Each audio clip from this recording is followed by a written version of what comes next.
Nope. Good. Roll it. Roll it. What the hell's going on here today? Craziness today. Oh, I love it. Welcome back Awesome. to the Firehouse podcast, episode Where are we? 54, I think? 54. I'm losing track. You're always losing track. It's been an interesting We're day. here at Colca Studios. As you see, Kev's Wearing the hat. rocking the hat. We got Ryan Mackey on the sticks. Be sure to give him a follow at Max_visuals. That's MACKS. Go to volleyhousepodcast.com or DM us to ask us questions and send in stories or videos you'd like us to review. Also, give us a follow on all social media platforms at Volleyhouse Podcast and subscribe to our channels on YouTube and Spotify. Mackie, I got to figure out the scoreboard. Scoreboard. The scoreboard. Yeah. 1-800-BOARD-UP.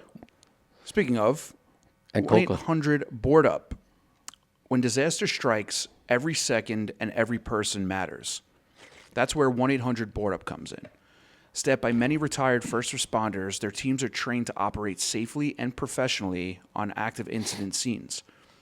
After fires, storms, or accidents, they respond immediately to secure properties, prevent further damage, and provide victim services, offering calm guidance and support during the most difficult moments. Working seamlessly alongside first responders and insurance partners, 1-800-BOARD-UP helps protect what matters most and begins the path to recovery when people need it most.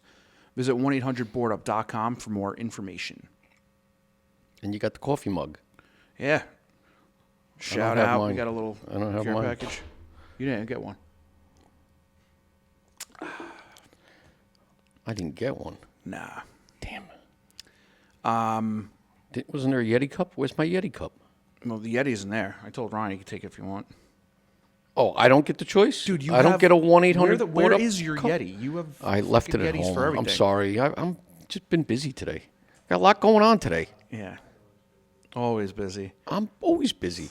Dude, you should have seen it. So we went to the Buff Show this weekend at Nassau Coliseum, and I think for at least the first hour and a half that you and I were there, I don't think we made it 200 feet inside the building because Kevin just kept getting caught up. I might know a couple people. And then at the end, Kevin's like, all right, I got to get out of here. I got to get out of here. Hour later, we're still standing in the middle of the fucking showroom. Finally, we got out of there. Talk to a lot of people. No, it was good. It was a good show. It's always good seeing friends. Yeah.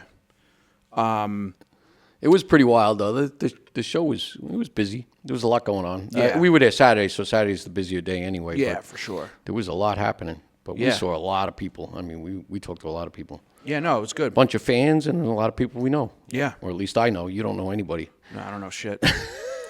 I got to take this hat off. Yeah, let's get into the Department of the Week fundraiser. Dun, dun, dun, dun. So we understand that some departments out there are hurting for donations and funds, so we created this program. Our goal is to raise money by selling fire department T-shirts on our website, where net proceeds will be sent back to the department at the end of each month. By using our platform, you'll be able to reach more people outside your area, so this is a great opportunity for us firefighters to support one another while also adding to your collection of fire department merch. If you want more information on how to get your department involved, you can send us a message on social media or by email at info@volleyhousepodcast.com. And Selling shirts. This Department of the Week is Centerville Fire Department. So a little bit about them. Our department was founded in 1840. We are located in Wayne County, Indiana, about an hour east of Indianapolis. We are one of 12 all-volunteer fire departments in Wayne County and also the busiest volunteer fire department in the county, averaging between 600 to 700 runs per year.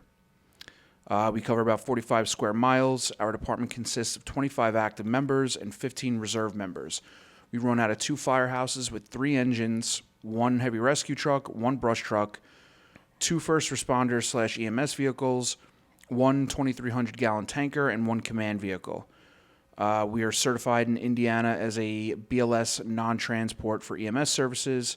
We also cover a large section of Interstate 70 and US 40.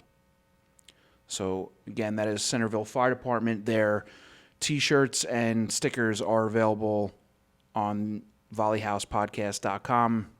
Just look in the menu section for FD fundraiser. No ladder truck. Nope, doesn't seem like it. There's one for sale upstate in New York, right? Doesn't fit in the Firehouse. Oh, I saw that. Yeah, Medina. They bought a truck that doesn't fit. I've seen that quite a few times. That happens. Yeah. But this was, I guess, the village or the city council, the city, right? City council. I didn't read I read the article, but it was, a couple days ago. But $1.7 million truck doesn't fit in the Firehouse So because they were supposed to do an expansion or redo the Firehouse, and they never did it. So I know a department that did that. And well, there's a couple of departments I know they cut the floors down so that the trucks would fit in. yeah, a certain department that I was there when the ladder truck showed up And it hit? for delivery, and they inch it up to the bay, and they're like, that's not going to fit. There you go. So they had to take out some of The header and drop stuff. ceiling, and also shave down, and thing's still Tight. it's tight, yeah. Well, shame on the committee for that one. I mean, if they were planning to get a building done and it was supposed to be done, then it's failure on that end, not on the spec committee. The spec committee knew up front it wasn't going to fit. So that's on the city officials or whoever decided not to do the renovation of the firehouse. But now you're in a situation.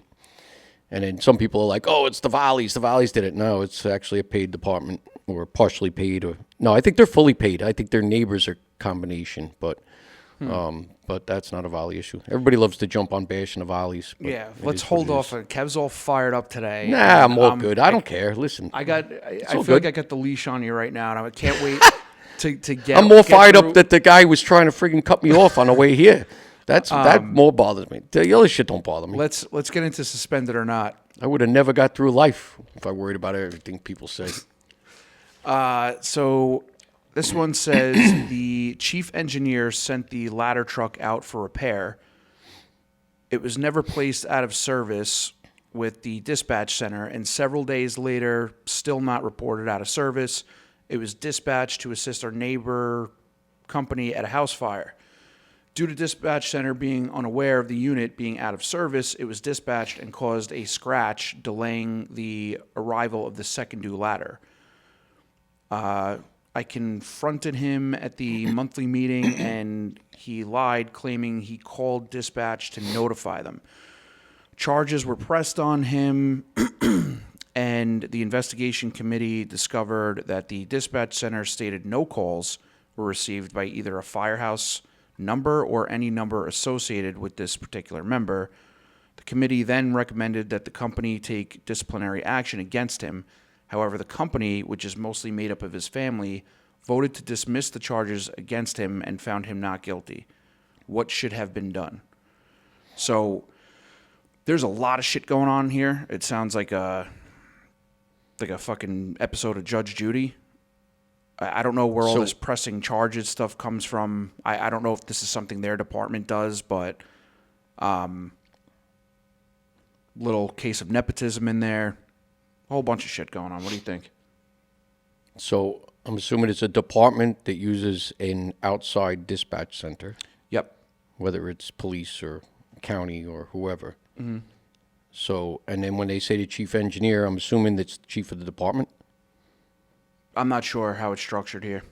So it's the chief engineer. See, that's the problem, because a lot of people say chief, and the position a lot of times is actually the chief engineer of the department, going back in history. So depending on where it is, and I don't know. I'm not so familiar it with could where be this is. it could be like the senior chauffeur person, chief engineer, or it could be the chief of department. Yeah, either way, what happened was But ladder somebody truck, didn't make a Yes, notification. right. Ladder truck was It sent got out for dispatched. repair. It was out. Correct. It was out of service, basically. out of service. Dispatch didn't know about it. This guy said that he called them. Dispatch said that they never received a call about it, and charges were pressed on him. And they have an investigation committee, which sounds fucking crazy. It does sound crazy. I mean, listen, you need to know when rigs are in or out of service. You need to know when vehicles are moved around, and once again, failure to communicate, it comes back tenfold. It comes back in everything we do. I think communication, even with the best technology, still sucks. People don't tell people things, and I don't understand why they feel the need to keep things close to their chest sometimes. Like, get the information out there. What's the big deal? Like, I mean, vehicles get moved around and stuff. Like, just put a text out, put a group me message out, put it on Facebook. Whatever you have to do, let the members know what's going on. So I agree with you on that. Now, does it deserve a suspension? No. I don't know, but, how long did it take before they realized that there was no rig coming? Right. And are these like volleys? Are they on duty? I'm assuming they're volleys, but are they like in-house volleys? Or they respond from home? And then even if they didn't they notify dispatch right away? Are a lot of trucks out of service? Right. I mean, I remember when I was a dispatcher, we had the whiteboard in the back, and usually it would be Now it's all chief electronic or now. the houseman. Yeah, they would call and tell us that they're, whatever unit's out of service, would write it on the whiteboard, and then usually whoever was coming in for the next shift, you would just let them know, like, Right. hey, Update. all this stuff. Yeah, this is all. But to bring in an investigation committee is crazy. I've never. Well, there may be more to the story, or maybe a There could be, history. but- There may be a lot of different things going on. You confronted him at the monthly meeting, and then he lied. Well, maybe it's not that big of a mistake to have to call somebody out at a monthly meeting. Maybe you could bring it up and be like, hey, guys, just, if a unit goes out of service, just, be sure to reach out to dispatch and let them know. You don't have to get up in a meeting and be like, why the fuck didn't you call them? And then There may be a history behind it, like right. you said. And then there's the other part of it where his family, who makes up the majority of this company, voted to dismiss the charges. It just sounds like there's a lot of shit going on that, like, there's a lot of organizational problems. So I think there might be some other things to worry about other than somebody just forgetting to notify that a unit was out of service. That's my take on it. But like I said, I think it's very important to keep people informed. Oh, I agree. All the way across the 100%. board. Everybody should know what's But going this just seems like a complete overreaction. on. Could be. But, Maybe they've been warned before, and that could be too, yes. the last straw. So, yeah, when you got like these kind of stories, try to put as much information Yeah, in it's them as hard you to- can so we can fully understand what's going on. Otherwise, it just sounds like it's all over the place. Job of the week. It's fires Again. galore. Yeah, fires galore. A couple in Nassau, a couple in Suffolk. Yeah, I think. Still cold. Now we're getting pipes are starting to melt that froze up.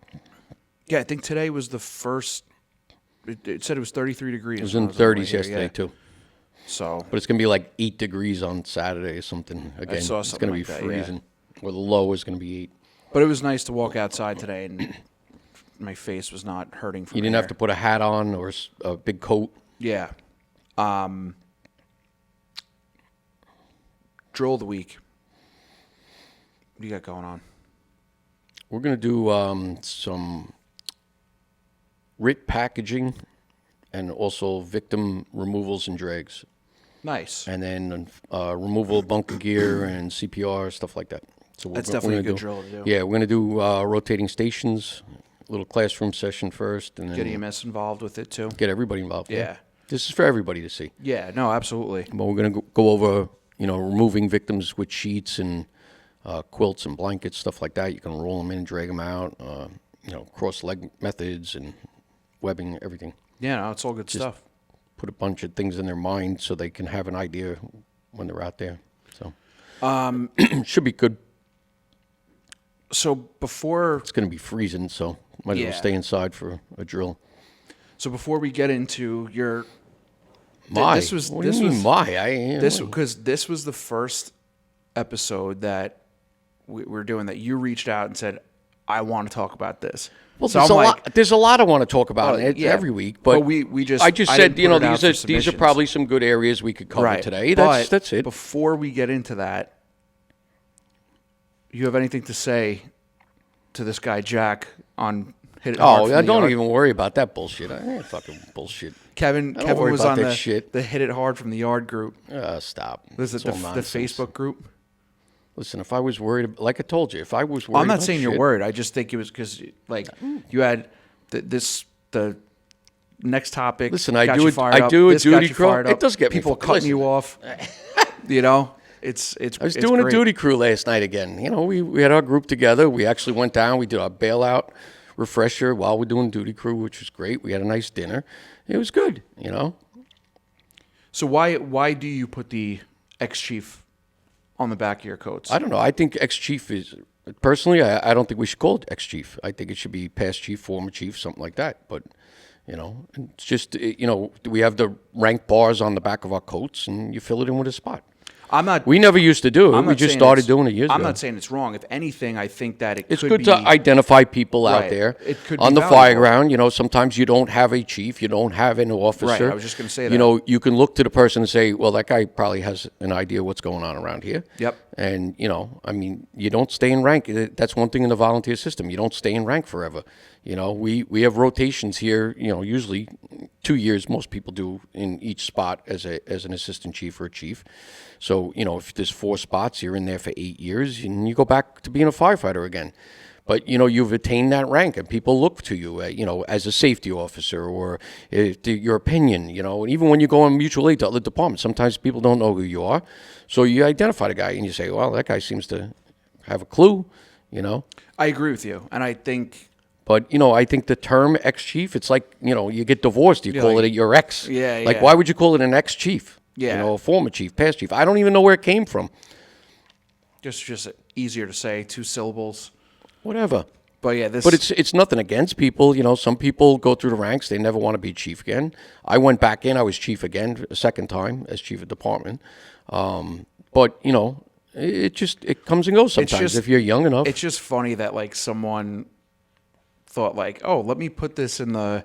Hey, hit it whatever. hard from People the like yard to group. bust balls. You got a bunch of keyboard warriors But out we there. just- we talked and about and it like I it's- laugh. You I can't troll firefighters. We've heard it all. Listen, like I said, if I worried about all these years of people breaking my balls or saying shit, man, I would lose my fucking crackers. Oh yeah. That's why it doesn't bother me. Absolutely. But But this guy- guys, when I worked in New York City, they would be like, man, nothing fucking bothers you. I'm like, I don't give a fuck, bro. I'm here to do my job. I go to fires, and like people make comments. They don't know who you are or what my background is. Well, Like that's the people say funniest- on here. that's- People have said Kevin- here, and they're like, oh, they want to be FDNY guys. I'm like, well, I lived that life. The like funniest thing about this is the that best thing whole I ever did in my is my those life guys that being are an saying, FDNY. Oh, they want to be FDNY. It's like, well, where are you from? Yeah, You might like, be who the one cares? want to be FDNY, and like you have this guy that was breaking your balls in this group chat. care less. He's behind a fake.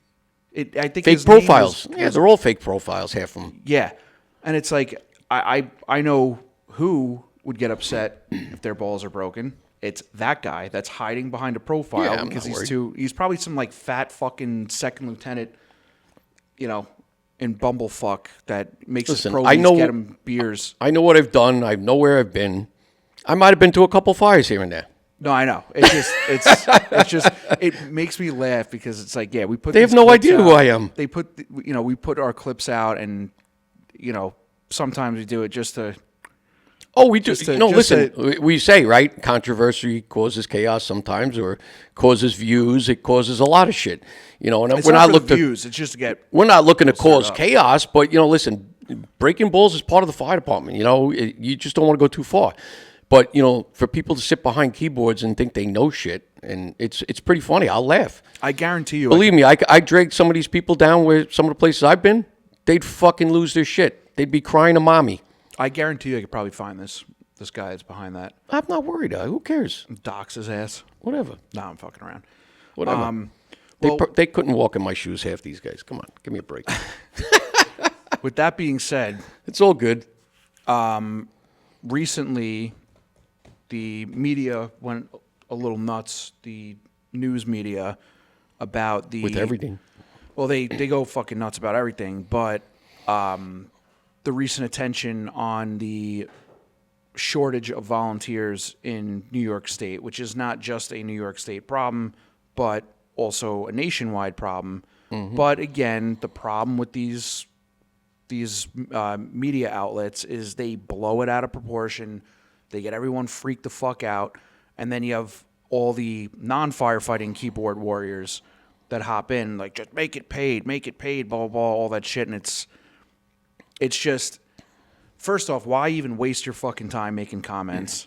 That's what I think. Listen, people think they're the best. It's just the way it is. But I know you had some topics to talk about. Do you want me to pull them up? Because I have them on the you can pull thing, some of or- them up. But, I mean, listen, reality is we're all firefighters. And we continue for some reason to bash each other in all different realms. Volleys and paid and combination, whatever, and all this crap. And it's fucking nonsense. It really is, because we should be building each other up, not tearing everybody down. It's one thing to break chops, and that's why, like I said, I don't worry about shit.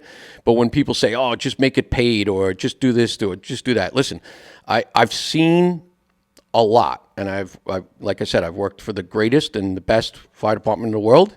I've been a volley and what I think is a very, very good department on Long Island, and very busy and active, and we've done a lot of great things in our department. And, but like I say, there's departments that are 20 years behind you. There's departments that are 20 years ahead of you. It's just the nature of the business. And I don't care if you're volley or paid. Volleys have very similar problems that paid departments have, and combination departments. Well, I mean, and fucking and, recently- And when you look at, listen, nobody can be the FDNY. I'm sorry. The FDNY can throw 125 firefighters at a fire in 10 minutes. 10 minutes, okay? That's bigger than probably 90-something% of all the paid departments out there. I mean, nobody can put 125 guys at a fire in 10 minutes. I'm sorry. It's not going to happen. So, and, you bang a couple of alarms, they just keep coming. Like, when you look at these smaller paid departments that ride around with 2 people on a rig, some drive with 1 guy in a rig, Yeah. and they meet up together to make a crew, and they think they're the best things since sliced bread. And then, or maybe they do have a couple rigs with 2 or 3 guys on it, right? Or girls, or whatever. Doesn't really matter. And then they have a fire, and then they have to do callbacks. They have to call mutual aid from other departments all the way around. They have the same delays like volleys, and then they call back people and come in on overtime to backfill the firehouses and stuff. Listen, nobody wants to invest in the fire service right. In the biggest departments to the smallest departments, nobody wants to spend the money. And when you look at all these things we're trying to create and kick cans down the road and everything else, come on, let's get real. But just simply paying people doesn't answer all your questions. People are having trouble getting people to take jobs, paid jobs. People don't want to do anything anymore. Right. Everybody wants to be an influencer in the internet, I think. I don't know. But reality is we have a job to do. Whether you're paid, volunteer, combination, whatever you are, we have a job to do. And that is to serve the public and serve the taxpayers. That's our job, and that's our goal, and we have to do the best we can with what we have. I don't want to see, like I was telling you, we were talking on the phone, right? We can pool all the department's resources and money on Long Island. We probably can save a boatload of money. We could probably have some paid firefighters, all right? And we could probably make a combination. And even that's not even going to solve all your problems. Right. There is no good fix. It's either a lot of money that you're going to spend as a taxpayer to have the best departments in the world, but it's going to be almost impossible. So all that being said, you and I discussed this on the phone. It's a lot bigger than just the getting guys paid. Exactly what you just said. It's a lot bigger. There's so many other fixable problems that if Some we are. just, yes, but I would say most are fixable, and it all comes down to attitude and the type of leaders you have in place. And unfortunately, if you don't have good leaders, it can be a bitch to get through. Absolutely. And it's going to take a little while before you can get to a good leader. But I think the ideas that you came up with, for departments that are struggling with this, I think are good. So I've had a lot of these ideas for years. They're not new. I've been talking about this stuff forever. no, I know. I'm just saying, like, and just to listen. go through Don't get me them. wrong. There's been a lot in the news recently, right? The Districts Association had a big press conference the other day, and it got everybody riled up. And then it's in the newspapers now, and everything's a problem. And FASNY, all right, FASNY, New York State, they came out with these initiatives and everything that they want to do, and it's interesting. We want money, we want you to help fund us, but we don't want you to take us over, and I get it, all right, but reality is that's not even all the answers either, and even when you look at some of the initiatives that they're putting forward, which I think are good, okay, I think there's a lot more we can do.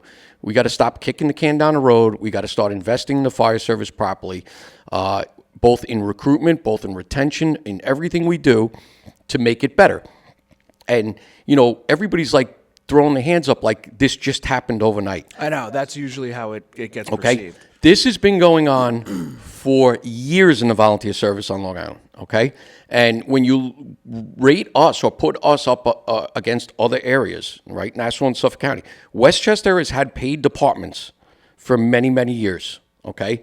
There are paid departments throughout New York State, mostly cities, but they're smaller cities, and, they ride with a small amount of firefighters, right? And they combination departments out there. There's bunking programs and live-ins, right, down in Maryland and upstate New York. So to think that there aren't paid firefighters in New York, you're out of your mind. They've been here forever. And if we're not looking at these agencies and saying, what are they doing that we can do here on Long Island? Shame on us. Shame on us, okay? And I've been looking at departments across this country for years, all right? I was chief 20 years ago, and we had problems. And it was problems even before that. We knew this was happening a long time. To just raise our hands and say this just happened, it's been going on, and we've been kicking the can down the road. We should have been working on a lot of this stuff. And when I was a commissioner, when I got on, I started looking at everything. I looked at response times, suppression apparatus, not chief's cars or ambulances or anything else. Suppression apparatus on scene, what was the time? Started looking at all of that. And we talked about this as a board. We tried to talk to our chiefs. We had meetings. And we realized that we were having a problem during the day, during certain times, and we needed to do something about it.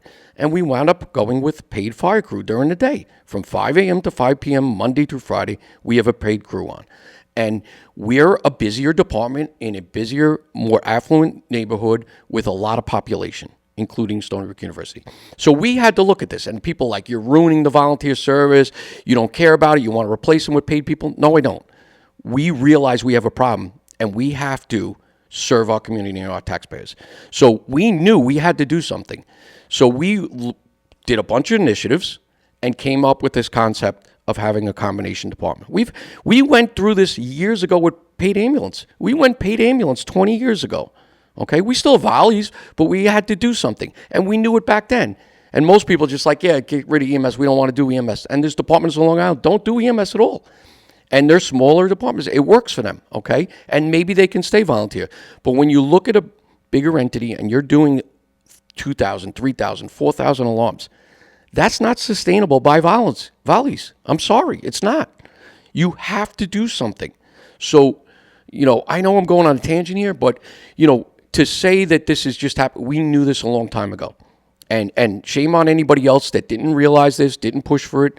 People are afraid of paying firefighters because they're afraid they're going to take away volleys. Nobody's taking away volleys. We need help for our communities.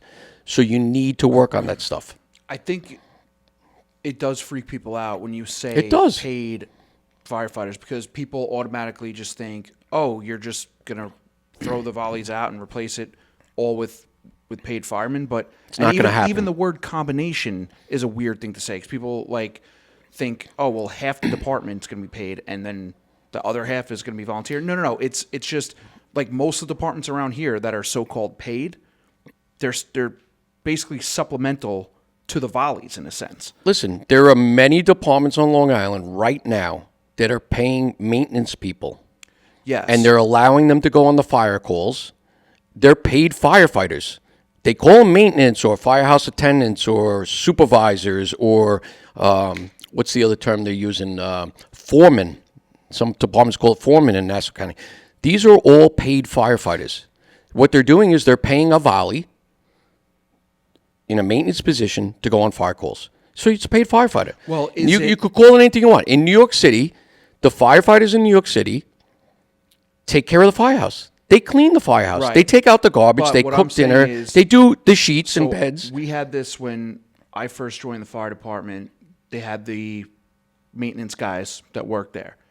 And these guys, call would come through, they'd hop on the truck and go. They were basically the daytime crew. But they were also members of the department. Correct. And what happened was influx of younger guys came in. They were responding during the day, but every time they got down there, the truck was gone. And they started getting pissed, Yeah, stopped pissed showing people up. off. And the problem was the maintenance guys, once they got done with their shift, punched out, see you later. You didn't see them for the rest of the day, overnights or anything like that. They just worked their shift. They got to go on fire calls. That was it. And it got to the point where the department or the chief's office, I guess, went to the commissioners and said, look, like, these guys, they're just taking these trucks out and not, you know, if it's for a bullshit alarm or whatever. Now our guys, the volunteers, are not getting out. And then they created a system where it was, okay, we get guys coming down, only one of them can drive, you know, a maintenance guy, if we didn't have a chauffeur. Or if nobody was showing up, then it's like, all right, yeah, take it in. Or if it was a specific call, something that sounded like it could be a job or a pin job, they would take it out. But again, they weren't like, this wasn't a 24/7 type thing. This was, these guys worked Monday through Friday. During the day, 8 to when you 4. have the worst response, you allow them to respond. Yeah. Listen, I get it. The taxpayers want service, and we should be providing the service the best we can, not waiting for people to show up or anything else. You know you have a crew, you go. Listen, I get it. But we've been supplementing Long Island with paid firefighters for many years. They just don't want to call them firefighters. And reason being is because then they have to meet certain standards. Paid firefighters have to meet certain standards, 229 standard. And that's why they don't. And you cannot pay a volunteer because of the laws that are instituted within the state. If a volunteer makes more than, I think it's 20, I don't know if this is exact. I think a volunteer can't get paid more than 20% of what a full-time paid firefighter would make, or something to that extent. And then there's all the other laws that are in place. So there's a lot of different factors that go into this, and these laws can be changed. But now, are you going to say that we're going to pay a firefighter that doesn't meet the standard of a paid professional firefighter? That's going to be a problem. So, you know, I get it, and I understand why we do certain things, but now it's like, if this maintenance person gets hurt or killed at a fire, can you imagine going to the spouse and saying, I'm sorry, your husband, the maintenance guy, got killed in the fire? You know, that doesn't help either. And then, you know, some of them say, well, they clock out, so now they're considered a volunteer now. We just allow them to leave, and they're still paid. I think the other part of it, too, like the way the news hypes it up, is they make it seem like houses all over are just burning to the ground. People are dying left and right. Like, there's just, like, fire departments are not even showing up. That is not the case. No. But Are there delays? Are there Sure. other issues that go on? Yes. But for the most part, when you take a look at all the data, you know, there are people being rescued. There are houses that the fire's not spreading. The volunteers are still doing what they have to do until you get to a point where you just straight up don't have the amount of people you need to cover your area, and you are just at one point calling in other departments to handle your shit. But then yes, that's where it becomes a problem. When you have departments that are, you know, because they had a 5-minute delay or because nobody showed up because we have the same fucking automatic fire alarm at the same building every Tuesday, then that's not necessarily an issue. That's its own type of issue. But to simply suggest that, you know, New York's in a dire state and we're going to run out of fire protection is just a terrible way to put it. I wouldn't say we're going to run out, but can there be more serious delays? I mean, if you really look at it, okay, daytime response, and it's not just daytime now, but some of these departments are banging out 3-4 departments automatically on the report of smoke or fire. Yes. Okay. Sometimes even more than that. Commercial buildings, some departments are banging out like 5 departments. So, and I brought this up before, right? Now, as soon as you automatic aid these people or mutual aid people in, it's now going under you and your insurance. You don't know what their training parameters are in that neighboring department. Right. You don't know what their policies are. You don't know what the maintenance is on the rigs. You don't know anything about this department except for what you see. Okay? And now you're taking that risk and liability on your department, on your insurance. God forbid something happens. And it goes on. Accidents happen, right? People get hurt. So that's a lot of liability. So we're calling people in from further distances to come help. And now you're depleting resources from all these other departments if something else comes in. Well, here's the other thing.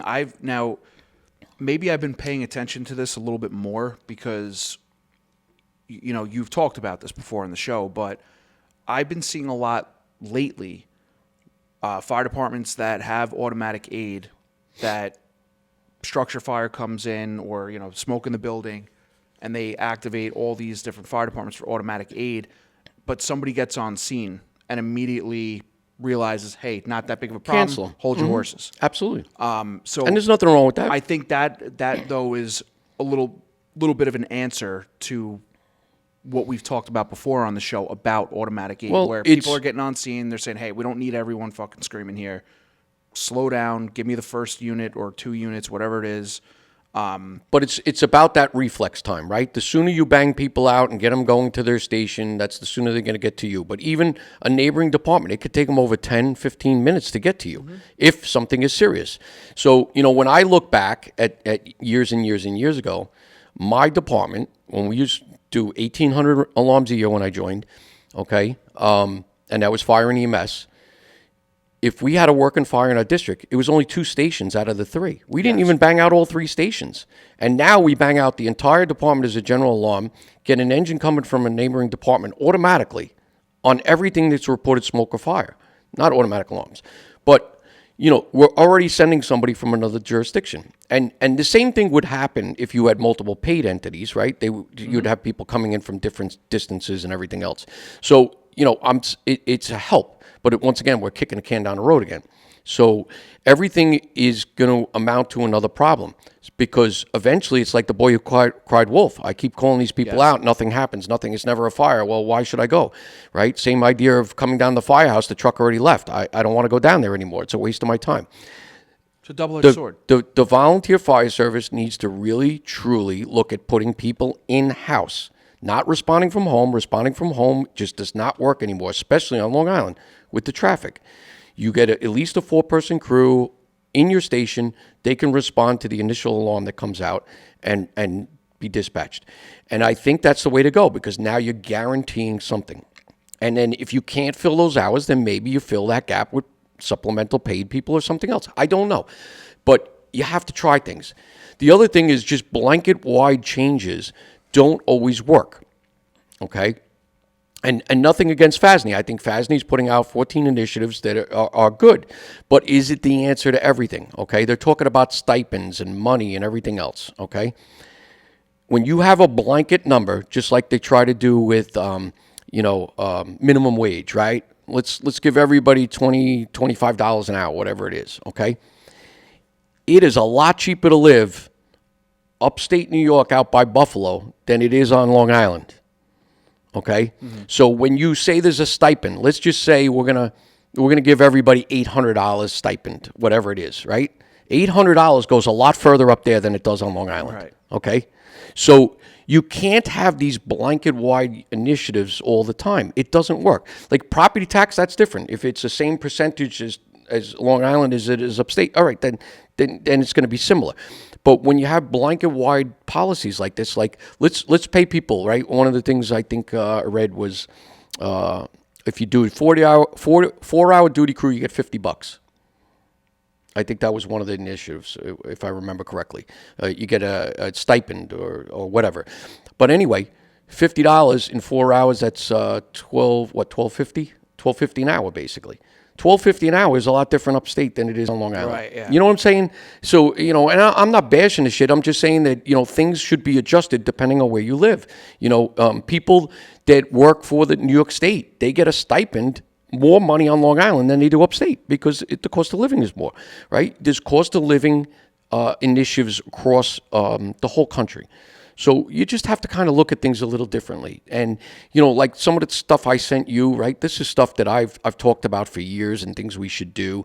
And a lot of it is a big help, right? Like, I have in there, I think childcare is one of them, right? Yep. That's something that I've mentioned for years, having a daycare center at the Firehouse or dropping your kids off where you can go to the Firehouse and volunteer for hours.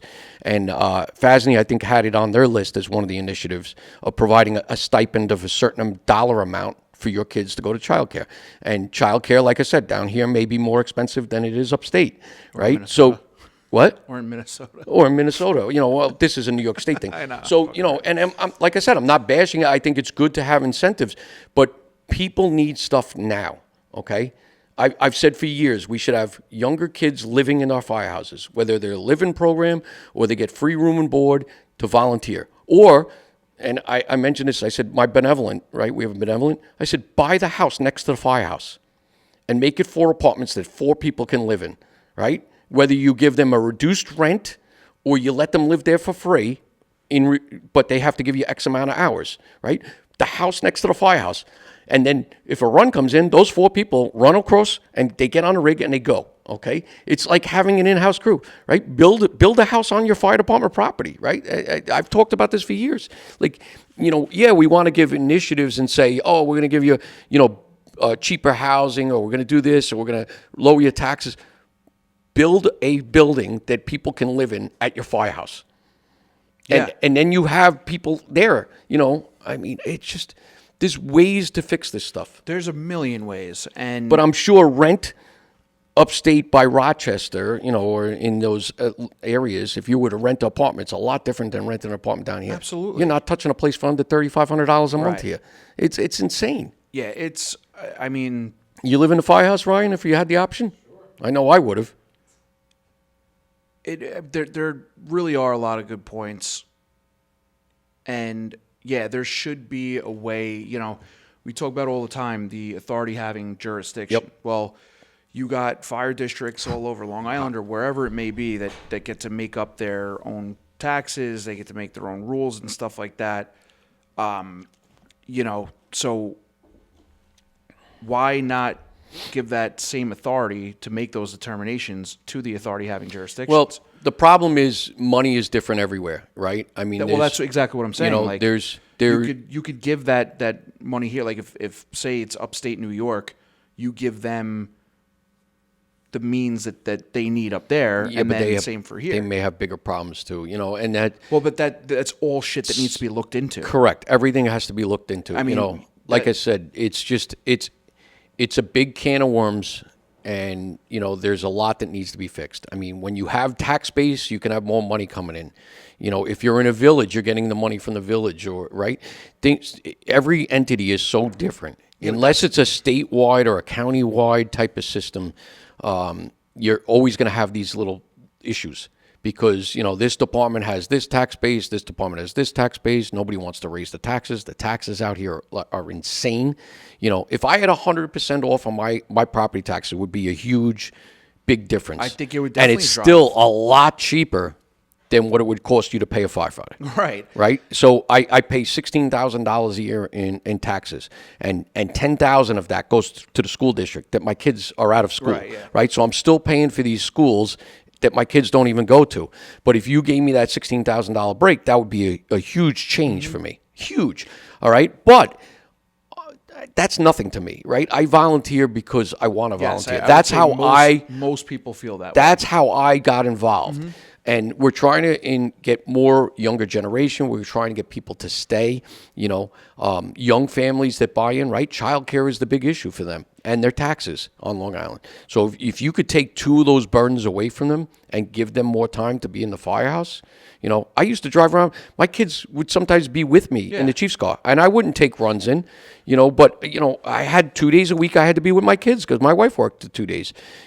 We all have issues. The big problem with that, even though it would be good, is when we talked about the enforcement of quota systems and stuff like that. Well, that's a big problem. And people were we're coming at your throat like, oh, you're just gonna kick guys out. Blah, blah. Well, guess what? If that were to be the incentive, where it's like, hey, you want 100% off in your tax in your property tax, join the fire department. Oh, you're gonna get people that are gonna join, but now you really have to enforce those types of rules Correct. to make it. There has to be because there rules, could be right. a ton of fucking fraud, and that's not shitting on the authority having jurisdictions. If this was the state decided to take over the fire departments or the counties, there's gonna be fucking fraud there too. Listen, there's problems everywhere. You know, people can say what they want. You know, even in paid departments, they have issues and problems with Yeah. fraud and everything else. And we need to get away from all that shit. We need to do the right thing. People look up to us, and we have to do what is necessary to get the job done. Yeah, and like I was saying before, if it came down to it where nobody is showing up, where you just have an empty firehouse with Well, there with are fire days like trucks- that. No, I'm saying in general. If you like, could you imagine if, say, your district, big district, very populated, a lot of calls, if you just had a department where nobody was interested and nobody was showing up for calls, and you had to call in your neighboring departments to come handle those calls for you, I think the community would be like, what the fuck is going on here? And there are places out there that are like that. And, you know, that's really where the problem lies. But, like, you picture, we talk about it all the time, Long Island, more populated than the whole country of Ireland. Okay? If the volunteers, if people didn't volunteer their time here, this place would be a problem. You know, when it came to fire spread. Well, and- even that. I mean, you look at the amount of alarms that we continue to increase, okay? There are sometimes we have 4 ambulances or even 5 ambulances on the road in my district, Right. right? And some of that's paid, some of it's volley, Well, I'm right? saying put the ambulances But aside. I know that, but I'm just saying, like, think about you have a fire call and then you have a second fire call or a third fire call in a row or at the same time. Can you handle that? And that's the thing you have to start looking at, right? So when people say, oh, well, you have a paid fire crew, they handle all your stuff. Well, that's the initial. What happens when the second one comes in or the third one comes in, right? So, you know, we have these things all the time where there's multiple alarms and we're splitting chiefs in different directions Yeah, or of rigs in course. different directions. And even the right? EMS, That's everywhere. The EMS stuff too. I mean, they used to go over the numbers every month at the department meeting of how many EMS calls we received that month, how many the in-house paid crew handled, how many the private ambulance that stays in the district handled, then how many alarms the volunteers handled. And Right. guess what? Every fucking month, the volunteers handled the majority of those alarms. And Well, they they're were pretty probably much- the most hours too, though, right? Well, no, because the biggest issue is the nursing homes. That's where like a ton of calls came from. It was always the nursing homes. But we Right. had that one private ambulance in district to handle specifically those alarms. The district crew, they would work every day from, I think it was 5 a.m. to 2:30 or whatever. So yes, less amount of time than the volleys would handle, but still, the volunteers were handling the majority When of you those have calls. 2, 3, 4 calls, yeah, they're going to handle more calls. Yeah, but then you look at like the the volunteer ambulance companies. I mean, the numbers that they're doing is insane. And the reason, like, it's not that I, push off EMS. It's just that system is so badly abused. Oh, yeah. And there's so many different factors that affect that, whether it's insurance, the healthcare system, all that stuff, that you just don't even want to go near it. There's so much bullshit that's involved in EMS, and they don't care about the people, the frontline workers that are actually doing the work and going to these calls, and everything's got to be precise because there's liability and everything like that. Like, yeah, no shit, that's going paid, because why would you take any of that type of responsibility on? Well, you think about almost everything you do out there, there's some sort of paid entity involved. Your garbage picked up by paid people. Your police is paid, right? Your water people, right? Sewer systems, everything is paid.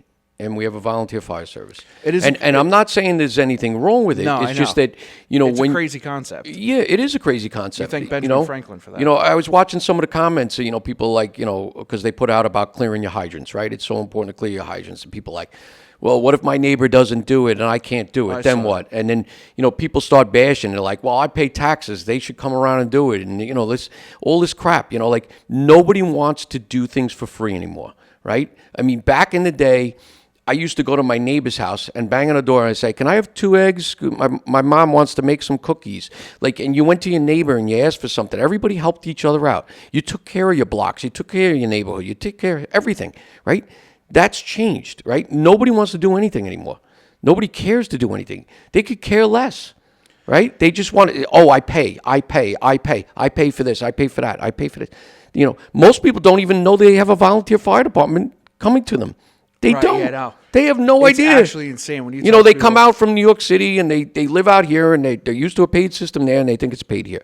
Fire and EMS. There's so many people out here, even friends of mine, that they would ask me about the fire department, and then when I told them it was volunteer, they're like, "Wait, so everything is volunteer?" Yeah. Yeah. The whole fucking thing is volunteer, and they're like, "Holy shit, I didn't know that." Right. But my wife even said, when she met me, she's like, you're like the first volunteer firefighter I knew. And then we were talking, and it turns out she knew another guy from my department that she worked with. But, she's like, I didn't know any volunteer firemen. They don't know. Nobody knows. You just, you don't think about it. You just think the garbage gets picked up, fires go out, right? That's the perception. The public perception is, I call on the phone, the fire truck will be there as fast as possible. Right. And that's why you see these videos out there and they're like, where's the fire department? Look at this fire, it's growing in size. And you think about it, right? Fires have changed. Yeah, and that's another thing. They grow quicker, right? Everything has changed, right? Fires, they flash over quicker, they grow quicker, they move quicker, all the plastics, everything. So fires are increasing in their severity and we have less volunteers. Yeah. We have less people going to these things, right? So, as push comes to shove, we have to do something. And, we're all about the volunteers here, obviously, and, I see both sides of it. And we want to build that up and we want to make it better. We want people to volunteer and we need to grow it, and we need to retain people, right? We lose too many people. And like I said, we got these billboards up on the road, saying we need help. And then we're throwing people out, right? I've brought that up before. Yeah. And it's like, I have a guy in my department right now that's looking to go to another department. He lives in another district now, and he's still waiting and waiting and waiting. We got to come up with lateral transfer policy, where, you're already a trained person. You have all the certifications. We need to get them into these departments faster because we're going to just lose people. Or they're just going to say, you know what, I'm fed up. I don't want to do this. Yeah. Or we bring them in and we make them a probie for a year. It's a trained person, and we're telling them they got to be a probie for a year because that was the rule in 1965, and we're going to keep doing it. That's where it is. Stop, look at this shit and fix it. We're gonna fail because of ourselves, right? That's what our problem is. You gotta grow, you gotta evolve. That guy that came up to us at the show and asked us about, what advice do you guys have for a captain going into the chief's office? Maybe go into the chief's office with the ideas that things need to change. Because, Kev, you say it all the time. We're more reactive than we are proactive. Not 100%, but we do need to make some changes. No. What I'm saying is people don't worry about this shit typically until it's right in front of them. Yes. Whether it's... We wait till it's too late. Right, that's what I'm saying. So, right, you look at that department in Nassau County, and I'm not saying they didn't do anything to try to change it, right? But they closed up shop because they had a problem. They can't get members, right? The costs are getting out of hand, right? And they folded up shop, right? And there's departments in Pennsylvania and upstate New York, and some places are consolidating, some are just going belly up, all right? You can't wait till the last minute to fix the problems, right? And I know that's what you're talking about, right? We can't wait. We have to look ahead. And I've said this before, right? Managers and leaders, there's a difference. Absolutely. A leader has a vision. They're looking at the future. They're not looking at exactly what's going on right this second. They are, but they're looking to take you somewhere, right? Right. And, I always had that vision of the future. Like, when we started looking to construct our firehouse, and people everybody has ideas. And I go, listen, we're building a building for 100 years from now. And people are like, oh, we don't need all this crap. We don't need bunk rooms. We don't listen. Who knows where it's going to be in 100 years? It could be a paid department in 100 years from now. I don't know, okay? But you don't want to set yourself up that you're going to have problems later, right? Like, look at this ladder truck that doesn't fit in the building, right? They didn't think fire trucks were going to get bigger, right? They probably thought it was going to be the same as it always has been, right? And we continue to do that. And it's fine that it works for right now, but you always have to plan for growth. You have to plan for growth with your buildings. You have to plan for growth with your rigs. You got to plan for growth with your membership and the way the department operates. And like I said, this department's 20 years ahead, 20 years behind you.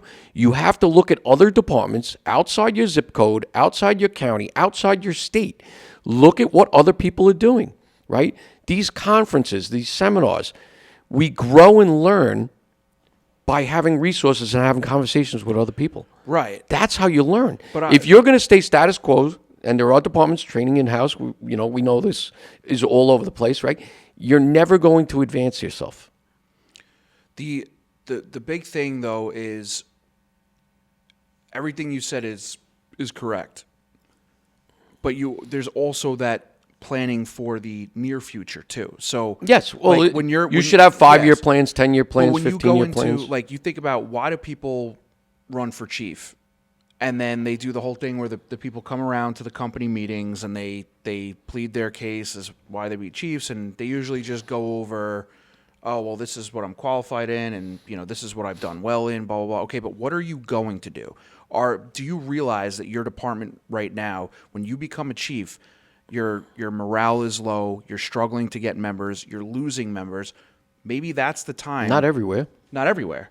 I'm just saying, maybe that's the time where you pull up your bylaws, you pull up your standard operating procedures, take a look at everything and be like, okay, 10 years ago, my town's main street wasn't full of new apartments and stuff like that, and now it is, and we have a ton of automatic fire alarms now, and our call volumes increase, the traffic's increased, so car accidents, so call volumes are going up, but we still have the same quota.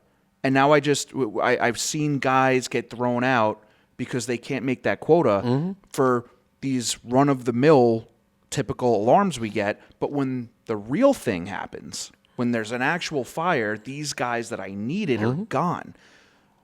When you get into that position where you start thinking about your future plans, maybe that's one of the things you look at. You sit down and say, okay, what can I do now that can make a better outcome for when somebody faces the exec board and they have to plead their case of why they should stay, or tell them why they're so low on their quota. Fix that now so you don't have to deal with those problems in the future. Well, like I said, with my department, we gave the members the option of choosing their quota. We have 4 different quotas. Right. You choose what works for you. If it doesn't work for you this year, then you can change it next year, right? And even if you did make one category and not the other, usually they'll give you a buy for that month, the period or time. Like if you made, let's say, more duty crews and you carried that over, we look at things, but you have to be fair, but give people options, right? There are people that aren't around when the busiest times are. They're only around at night. But we do have to look to changes for the future to make it better, right? We need to keep people, right? So, like, for instance, we have a lot of people working remotely now, right? Yep. You have kids in school and everything else. And that was, one of the things I always said, like, we should have study rooms. We should have offices where if you work remotely, you can come to the firehouse and work remotely from the firehouse if you go on calls and stuff. Like, that's a good initiative that every fire department should be investing. How do I get people in the firehouse, right? I have some young kids and they're like, yeah, I got to go home. I got to study for a test.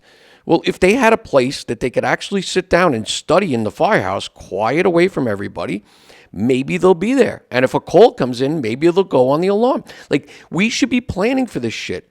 There's a lot of people that work from home right now. I wonder. And I have guys that work remotely that if it is a work at fire, they'll drop everything and go. Absolutely. Because they're not going to come down for every Tom, Dick, and Harry automatic alarm. Absolutely. But if there's a fire, they'll come out.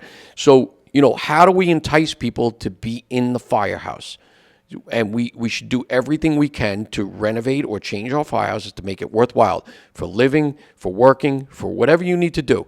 Take care of your kid. Maybe you have a play area for the kids while you can hang out in the firehouse or something. Or maybe one person can watch kids, or you can hire somebody to watch kids so you can go on calls all day. I don't know. But we have to look outside the box of just the regular everyday things. And if it comes to paying people or paying volunteers or whatever we have to do to have an incentive for them to come, then we need to do that. But we got to work it some ways. And, like I said, I wrote down a bunch of stuff that I sent to you. Some of that stuff I've had for years. And we don't have to go over it because we're already timed out. But I've always had a lot of ideas. I've always been trying to look towards the future of as things change or what we can do to make it better for people to go to the firehouse and be down there. So, for instance, we had our duty crew last night. We had five guys on the crew last night. We're having another crew tomorrow night, right? We're covering hours in the firehouse, and it's great. And, it's good to get everybody together. You joke around, go out on some calls, do some training. Building camaraderie, culture. Right? Yep. Yeah, it's all good stuff. Sense. So and you guys are, it's pretty much every episode. You're like, oh yeah, I got duty crew tonight or duty crew. Well, this like week. I said, my company's. You guys are very. My company, my station's been doing every Monday night for a while now. And then, we have the overnight crews. Like I said, every station does 2 nights a week. And then the Sunday night is always covered by the monthly duty crew. So you do 4 extra nights that month. Mm-hmm. So it just kind of cycles around. And then we have, like I said, we have the in-house afternoon crews usually. Pay guys go off, we come on, And that's so we did stuff. 5 to 9 last night. And then we had an overnight crew on from 10 to 4. So we covered most of the hours in the day, which is good. Usually we're covering about 22 hours out of the 24 hours with people in-house, Monday through Friday. The weekends is hit and miss. Yeah. So we're doing another crew tomorrow. We have a meeting and a training. So we're going to start our crew. We'll go down for the training. We'll go to the meeting, have dinner at the department meeting. We'll go back to the firehouse, and I'll go home. But it's good. No, it's all great stuff. West End Wednesdays. I like you nicknames. You sound like a wannabe FDNY fireman. Well, I started trucking Mondays, and now West End Wednesdays. West End Wednesday. So West End Truck. It's cute. Ladder 1. West End Truck. Nice. All right, we got to call this a wrap because I got to go to dinner. Fucking dinner. Dinner. What are you getting? Anything good? Yeah, I'm going out. It's still restaurant week. It's an extension of restaurant week. I had no idea it was. There's a bunch of places in Huntington. You should go. Maybe I'll check it out. I'll send you the list. All right. All right, so that's a wrap, episode 54. And we're working on a guest for next week, so see awesome. how it goes. All right? Sounds good.